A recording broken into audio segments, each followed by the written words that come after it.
নির্বাচন কমিশন ঋণখেলাপি ও দ্বৈত নাগরিক কাউকে নির্বাচনের সুযোগ দিলে রাজপথের আন্দোলন এবং আইনি লড়াইয়ের হুঁশিয়ারি দিয়েছে এনসিপি।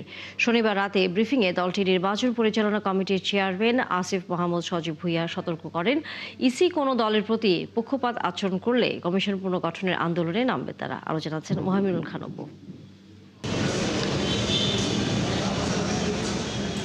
ত্রয়োদশ জাতীয় সংসদ নির্বাচনে রিটার্নিং কর্মকর্তাদের সিদ্ধান্তের বিরুদ্ধে করা আপিলের অষ্টম দিনের শুনানির বিষয়ে নানা অসঙ্গতি তুলে ধরেন এনসিপির যুগ্ম সদস্য সচিব জহিরুল ইসলাম মুসা।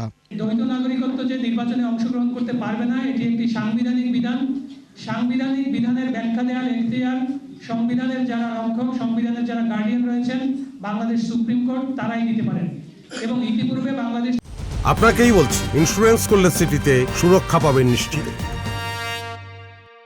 সুপ্রিম কোর্ট আপিল বিভাগ পর্যন্ত এই বিষয়টি সেটেল হয়েছে যে দ্বৈত নাগরিকত্ব ত্যাগ বলতে তখনই বোঝাবে যখন সংশ্লিষ্ট দেশ তার আবেদনটি গৃহীত হয়েছে মর্মে গণ্য হবে।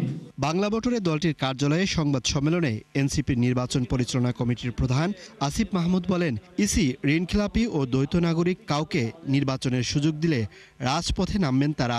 আমরা আমাদের আইনি লড়াই চালিয়ে যাব। আমরা কোনো দ্বৈত নাগরিক, কোনো ঋণখেলাপিকে নির্বাচনে অংশগ্রহণ করতে দিব না। আমরা মনে করি যে আগামীকালকে হচ্ছে রেড লাইন নির্বাচন কমিশনের জন্য।